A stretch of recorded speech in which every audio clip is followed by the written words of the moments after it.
Rooted Here, Business and Leadership Podcast. Welcome to Rooted In, the Business Leadership Podcast. I'm your host, Dran Chetty, and today's guest is Ken Ox from the Midwest Group.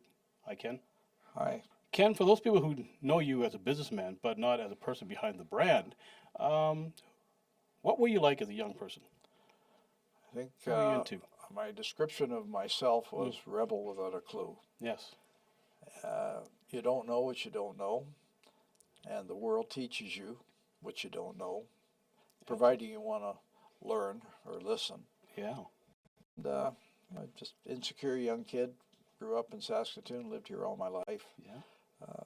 Probably a very substandard student, and probably the biggest gratification I had as a young person was playing sports. Mm-hmm. Because I wasn't real great at it, but I liked playing it. What sports did you play?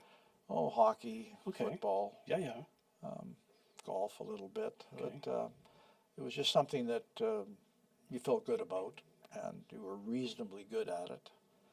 And the team part of it was also pretty cool. Right. Yeah. Right. Was there a moment early on when cars became more than just transportation and turned into a passion for you? Well, I think it just started prior to 16, just the fact that 16 was a magic number to get a driver's license. And it was just had the allure of freedom. Yeah. I can't even tell you what it was. It was just something I wanted to do. It was a passion, and it took on a whole life. It became my life.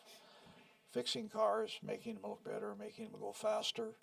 It was just satisfaction in it. And then it turned into a business, which was Midwest Automotive. And Right. It just kept growing, and we kept expanding. Whether it was selling speed parts, painting cars, putting mufflers on, exhaust systems, the whole thing just is all part of the industry that we were fortunate enough to be involved in its, I'll call it, infancy, and it's served us well and given me a very good living. Right. Ken, you're pretty big in the automotive racing world. How did you get into drag racing? Just as a spectator, just loved the fact that people were going fast. The fact that cars could go 200 miles an hour was pretty impressive. A lot of connections through the car show business in Alberta created a whole different interest in drag racing, because that was kind of the hub of drag racing for Western Canada. And then in the mid-60s, I went to California for the first time, and I was just blown away by the whole automotive industry and what was happening in racing. And top fuel cars were just barely going into the 200 mile an hour range at that time, and it just sort of became a passion as a spectator. And then I later got involved with my own cars, and again, that turned into a whole other part of my life. Right. Do you remember what your first racing car was? 1940 Ford. 1944. 40 Ford, and it was certainly not a competitive race car. It was just something, you had that car, I wanted to go faster. But then I quickly got into a dragster. I learned how to build one and built my first car, modeling it off cars that I'd seen pictures of and seen physically in California. And then that led to the top fuel car. The original car was a gas dragster. Then I bought a top fuel car from a fellow out in Seattle. And then the cars got more sophisticated. I bought a newer version out of a fellow, Tom Hoover, out of Minneapolis. And then after the dragsters, I ended up with a funny car for several years. Right. It was interesting, I just thought of this now as we're talking. I was the only person in Canada that held a top fuel license and a funny car license in Canada for several years. Really? Because I was driving both cars for a year or so at that time. And it was just, again, something that you had to be sanctioned by NHRA to drive those cars. And we just did it. And it wasn't a planned thing. It was just something I wanted to do. Interesting. Great. What was the racing scene in Saskatchewan like back then? It was late 60s, It was all 70s. match races at the time. They would Match. bring cars in from California to race, like, to have 4 cars Oh, yeah. and match race on a Sunday afternoon. There'd be a lot of cars. They'd pay to go there to show up, but there'd be 8 and 16 car fields. I was in the finals a couple of times in Alberta with Really? some U.S. racers. Hmm. It just took on a life of its own, and everyone in Western Canada was trying to emulate what they were seeing on the West Coast in California. And actually, at one point in time in the early 80s, there was more top fuel dragsters in Edmonton than there was in Southern California. Really? Yeah, it was pretty amazing. So what made Edmonton the kind of the mecca of drag racing? How did that happen? Lots of money, lots of excitement. Alberta was very pro-automotive. Okay. The Minister of Highways gave the Alberta Hot Rod Association a chunk of highway to drag race on a couple of Sundays a year. Really? They wouldn't even consider anything like that in Saskatchewan. And then the Air Force gave the Mayo Air Base, they gave the Alberta Hot Rod Association the airport runway for a drag race once a year. So Really? it just became very acceptable and very The community was very exciting. supportive of that whole Yeah, they endeavor. just supported it. I mean, I remember growing up here in the 80s racing. We'd have to go to the old farm roads and do that kind of stuff. Yeah. Yeah. No, that was a whole different world in Alberta. Wow. And there were several people really intimately involved in promoting that stuff. The one fellow who is a friend of this day, who is still drag racing, and he's close to my age, is a fellow named Ron Hodson. He's kind of the Mr. Hot Rod of Western Canada for sure. And he's been promoting it, whether it was back in the 60s, had speed shops, had dealerships, and is still running nostalgia race cars in California and out of Alberta too. Nostalgia race cars. What exactly is nostalgia? Nostalgia cars are the replicas of the cars that were built in the 70s Oh. that have today's technology in them. Oh, okay. Interesting. Because a nostalgia car is a model of the 70s type of funny cars, where the current funny cars are a whole different technology. They look different, they're built different, they go 330, 40 miles an hour, where the nostalgia cars will go 250, 260 miles an hour. Fascinating. Racing is equal parts adrenaline, engineering, and discipline. Which part hooked you first? The excitement, probably adrenaline. Adrenaline. Yeah, I think most people. you know, it's adrenaline is an amazing thing. When I first drove a race car, I got my top fuel license at Arlington Dragway in Washington State. Mm-hmm. And they took me out to the drag strip there on a Wednesday afternoon. And when you get into the car, first of all, you can't see in front of you because your supercharger's in Yes. front of you. Yeah. But just the sheer adrenaline to keep your foot on the clutch, I had to put my arm out and hold my leg steady because it was so nervous. And hard to keep control of all your physical abilities. After you do it for a while, it becomes second nature. Your adrenaline settles down and you just becomes second nature to drive the car. Anything that you're fearful of just disappears. And that's the same thing with a funny car. The first time I drove a funny car was at Orange County in California. And if you're claustrophobic, that's not the thing you should be doing, because after you get suited up with your fire suit and all your fire gear, and then you get into the car, and then they bring the body down over top of you, claustrophobic. I'm thinking you're strapped in. Now where are you going to go? You're in there. But, you know, again, it's all things that you get used to. And when you listen to or watch these Top Gun movies of how these guys are flying these jets and pulling tremendous G-forces and doing things they're doing, I guarantee you they never did that the first time they got into a jet to fly it. No, But absolutely. when they do it, and practice it and become really astute in doing it, it becomes second nature. They can do things that are pretty amazing. And that's Wow. the same with drag racing. Right. Before the trophies and recognition, what were the hardest lessons you learned in racing? Hardest lessons. Take a loss. Jeepers. Well, I guess it's the fact that you don't win all the time, and things break, and you travel long distances for a few seconds of adrenaline rush. Yeah, I don't think a lot of people think about that part, the road. On the road. Oh, that's It's kind of like it's kind of like being in the military where it's like it's kind of like you wait around, all then something happens. Then you wait around, and you just a lot of downtime. Eh? true, Downtime. but it just seems that again, it's a passion. You want to do it. Yeah. I mean, I've told this story a few times. I would be in my shop on Broadway Avenue on a Friday afternoon, and I would drive down to 2nd Avenue and 22nd Street, where my bank was, CIBC, and I would make a bank deposit. I'd have my station wagon with my race car hooked on the back of it, and then we would drive from there to Seattle.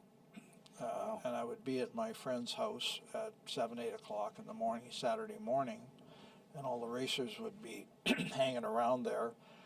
We would go to SIR, Seattle International Dragway. We'd go there for around noon on a Saturday.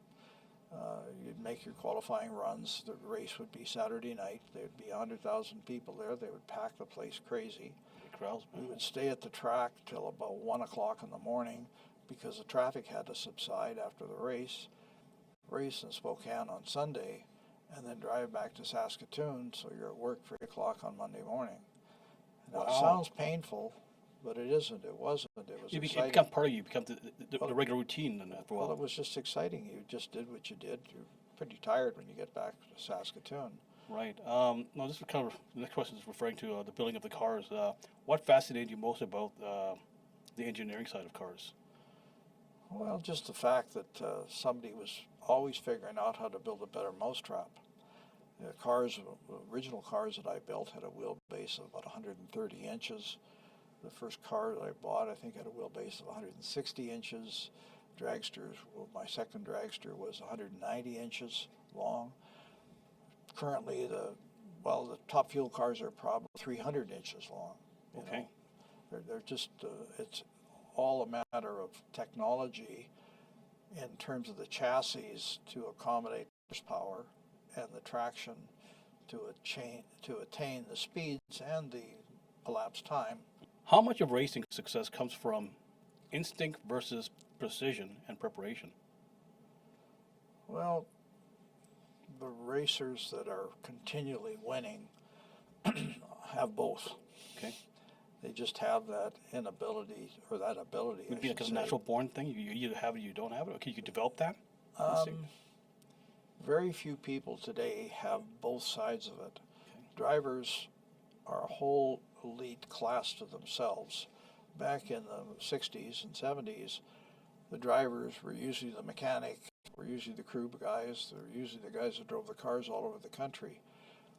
So there'd be a 1 or 2 man racing crew. Today these cars are a half a dozen people or more, semi-trailers, a whole crew of people. So someone to have the ability to tune the cars and make the cars go fast and drive them high level is not the norm today. Okay, wow.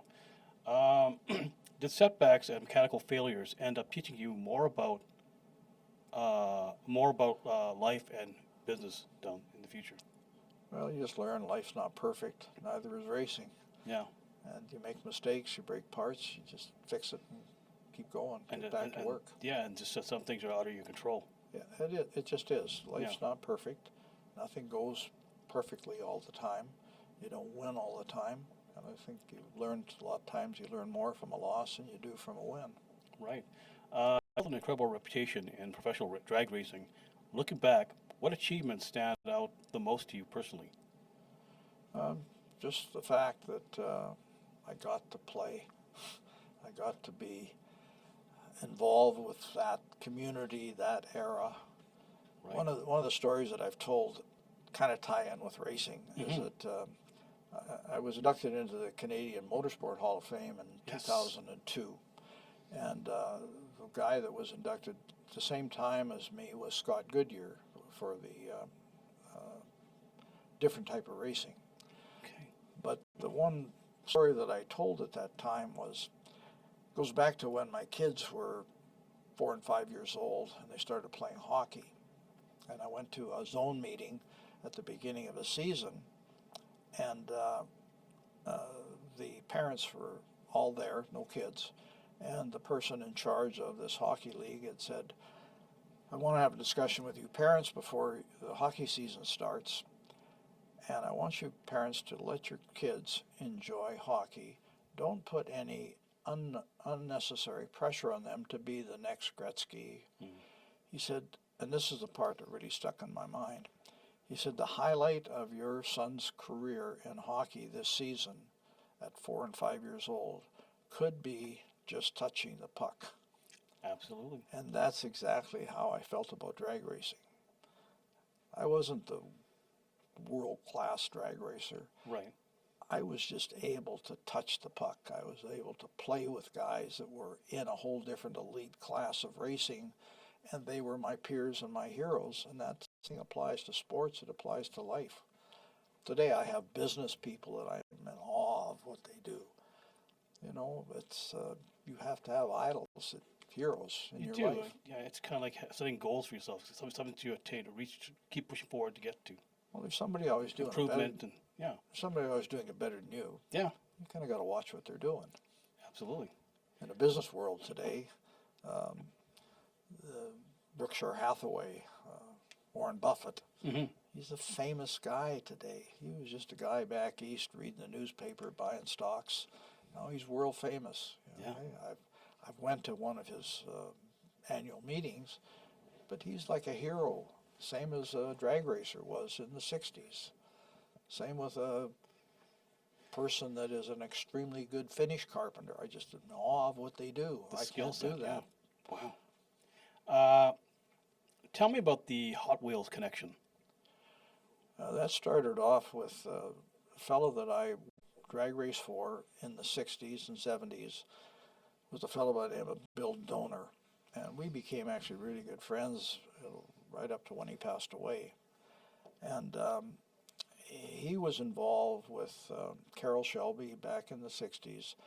At that time, Don Perdome and McEwen were Mongoose and the Snake. They were two drag racers. Mattel modeled their Hot Wheels cars after those two people that were iconic names in the automotive industry. Donor knew all these people intimately. They raced them. He was friends with them all. Fast forward into the mid-2000s, 2015-ish, my son ended up living in Minneapolis, and at a house party he met a fellow that was hired by Mattel to write the history of Mattel. And it started off with the Barbie doll, and then it's into the Hot Wheels. Well, through that conversation, my son said, hey, I know somebody that, this fellow who was writing the article knew nothing about drag racing. Okay. And through my son, he said, hey, I'll put you in touch with this Bill Donor. My son phoned me. I got a hold of Bill. He said, I'm happy to tell him everything I know.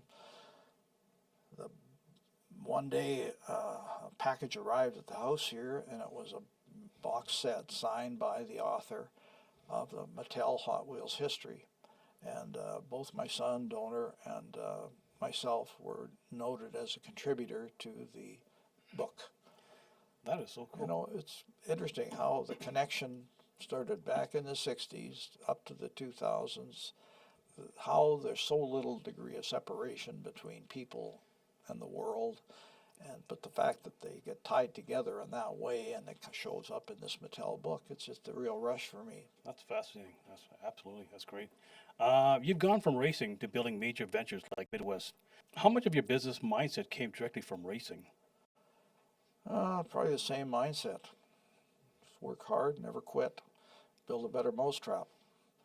And it's the same thing with any business. I spent a little time with a psychologist back quite a few years ago, and I remember the one thing he would tell me, he says, to solve a problem or to be better than your competitor, he says that you don't take quantum leaps. He says you just got to be 5 or 10% better than them. But it shows up as 100% better. Wow. And it's all the attention to detail and not quitting. And when you have a problem, you figure out how to fix it. And just make sure that anything you build, you would be happy with it yourself. That's great advice. In racing, milliseconds matter. Did that attention to detail shape how you approach business decisions? For sure. Yeah. The whole thing with racing, technology back in the 60s was horse and buggy technology. The fact that cars started running 200 and 300 miles an hour was a direct result of the space shuttle program of the U.S. Really? Because the space shuttle, to have technology to adjust automobiles in milliseconds was extremely expensive, and the automotive industry could never afford to do it. But they tag-tailed onto the space shuttle program, and that's where all of this technology came from. So back to my world, the construction business or the development business, it's just the little details that make the difference. You can look at 10 houses or 10 buildings, and one will stand out. And you're not even quite sure why, but it's just different, better, more unique, and that's the attention to detail. And everybody doesn't necessarily like the same thing, the same colors, the same shapes, but for the most part, the attention to detail shows, even if you don't really recognize it as extremely a lot of thought putting into a project why this looks better than the one next door. Right. It's all, and that goes back to personal pride. Right, no, absolutely. How important has risk tolerance been in both racing and business for you? I'm a real coward when it comes to risk. Okay. No, it's true. I mean, Well, risk can be scary, the unknown. in the racing days, I think it was more ignorance than it was. Okay. I mean, I had friends that I know got burned to death in racing. Supercharger goes off in front of you, and there's nitromethane burning, and it's not a very pretty sight. No. But you don't think about that. It's like driving a car. Yeah. You don't think about getting killed in a car accident, but they kill 100 or kill 40,000 people a year in the U.S. on the highway. Yeah. So you don't consider it risk when you want to do it. It's just, and so back to business. I don't. I guess you don't want to take a risk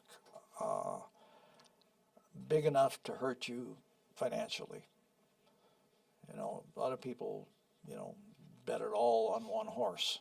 Right. Well, we just kind of made sure we had ones that placed. Absolutely. Racing teams depend on trust, communication, and leadership. Did motorsports prepare you to lead large organizations?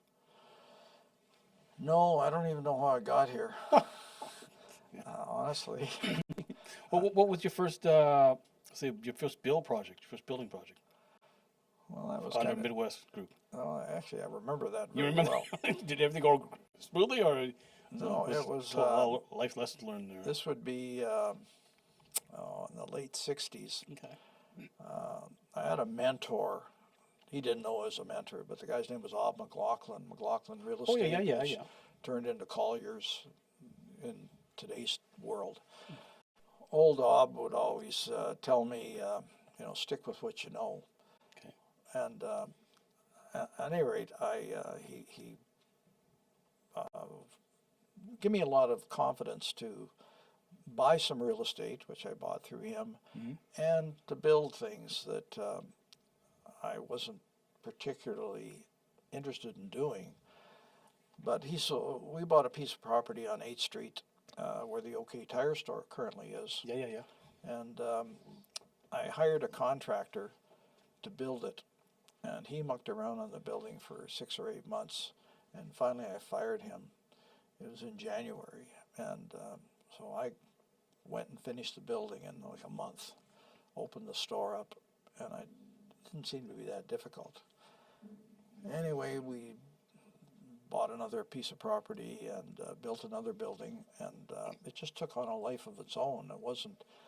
We built the buildings to accommodate our automotive side of our business, and then we just kept building them and buying buildings, renovating them, and it just became the industry that we put the capital we made from our automotive businesses into real estate. Okay. See, back in the 60s, there was 3 ways to make money. A guy by the name of Morton Schulman, he was in the federal government, and he was a fairly well-known economist.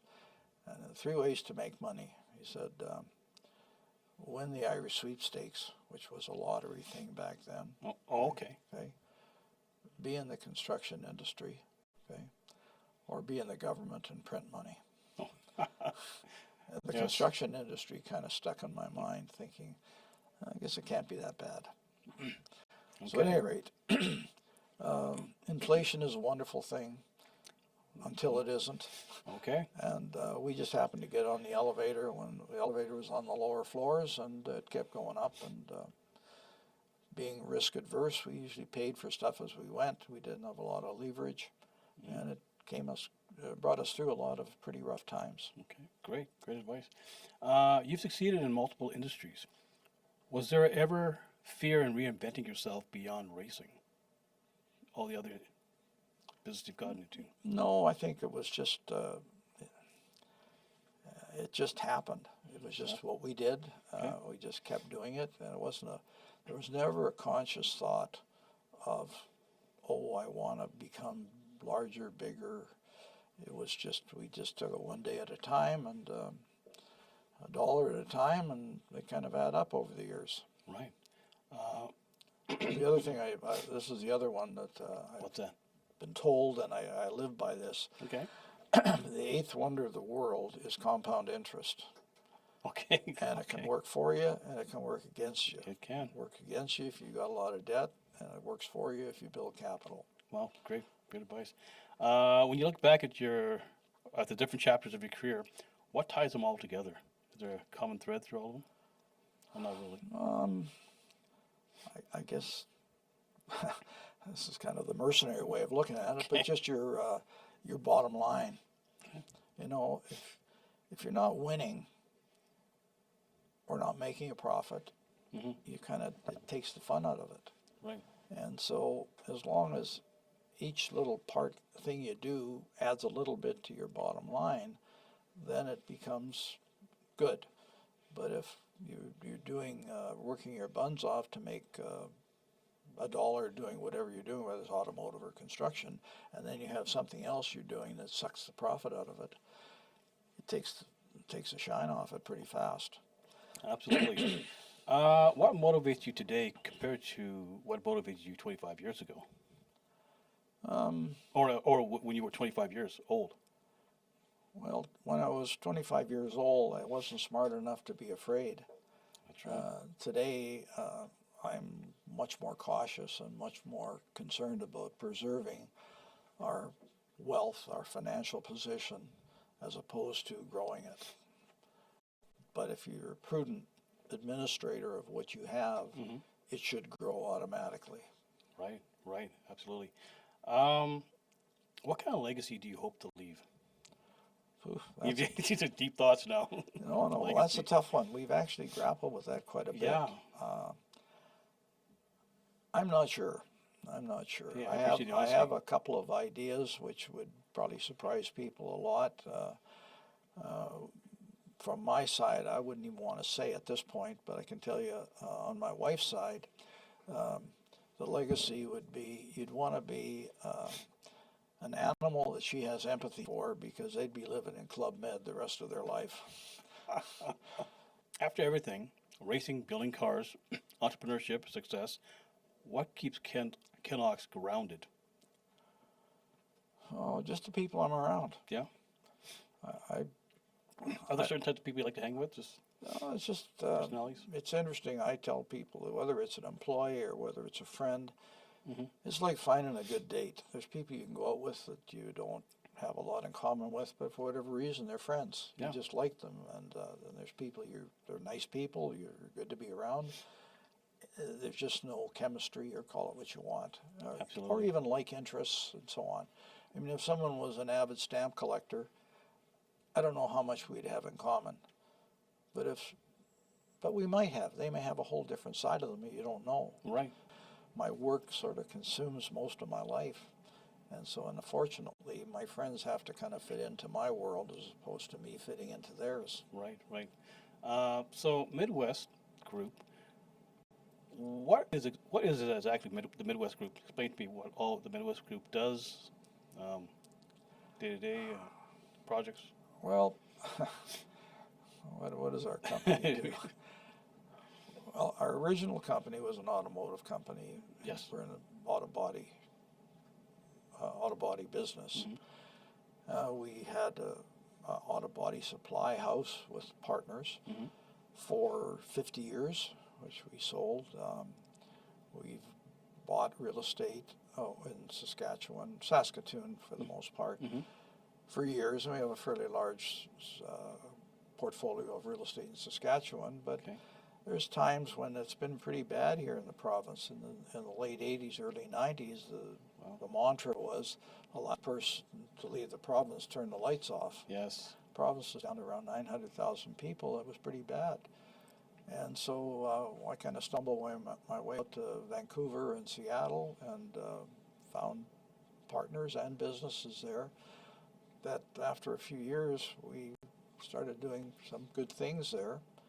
And those partnerships have lasted for 35, 40 years. Well, it's great. And we built a lot of stuff in the Seattle area. We own stuff in Washington.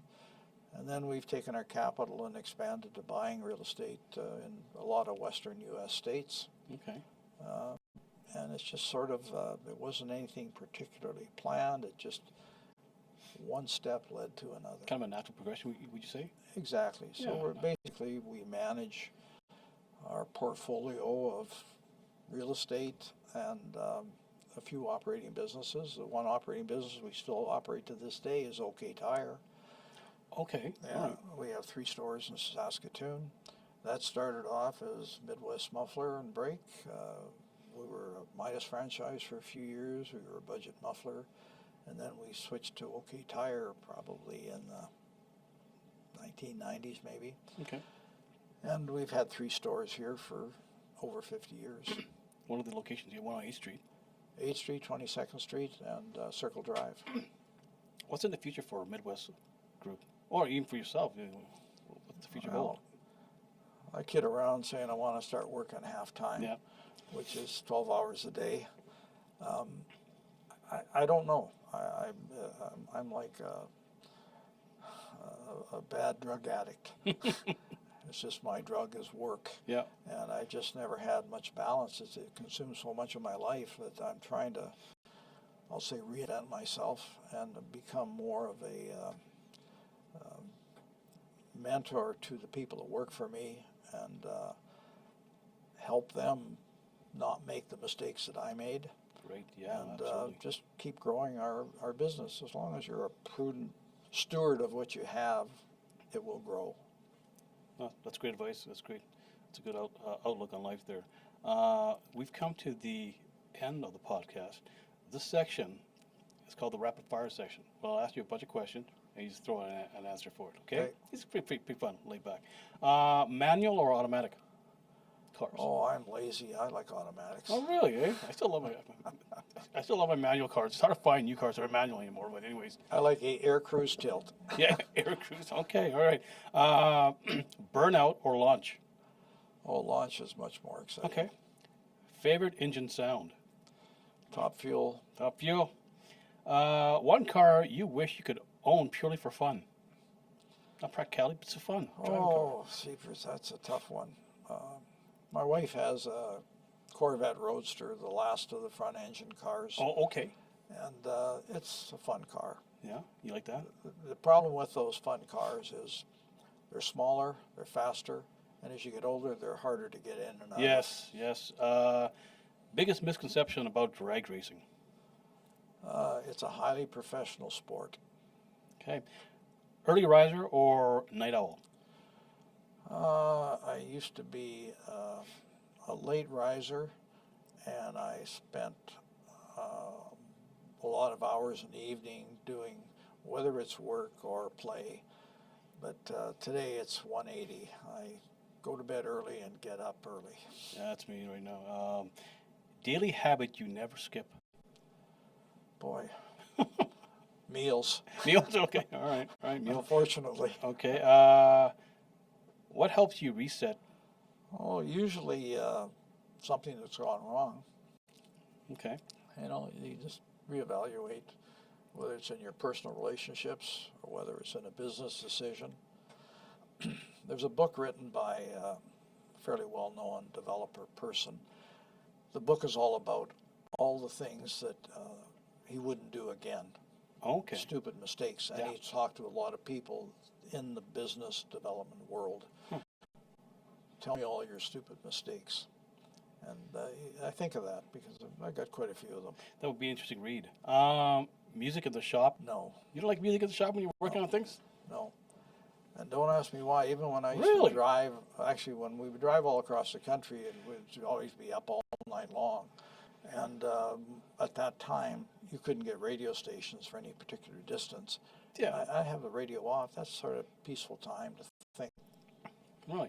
Yeah. But no. No, What? and even with working, it's distraction.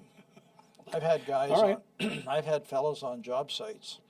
When someone turns on a boom box, this one particular guy, an older gentleman, he come up and smash it with a hammer.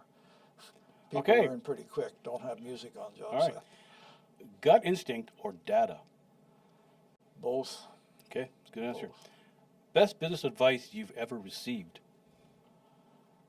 Don't gamble with money you don't have.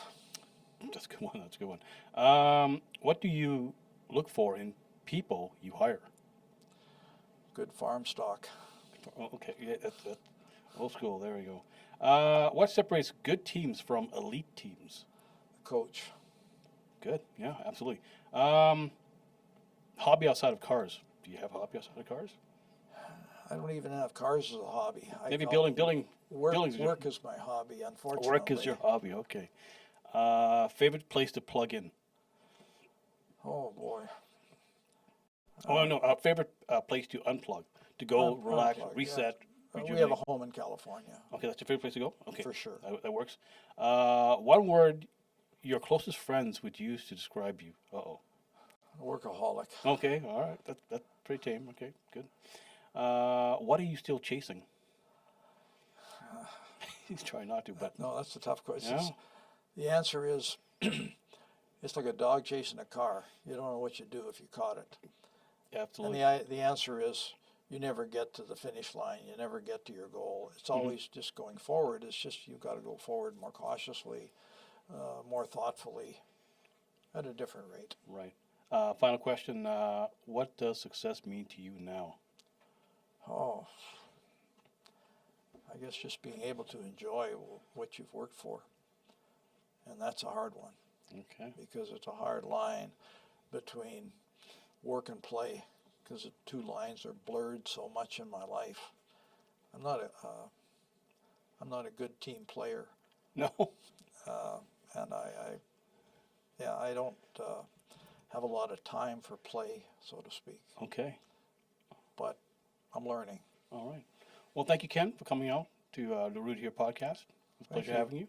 Appreciate the time you've taken to talk. Rooted Here Business and Leadership Podcast.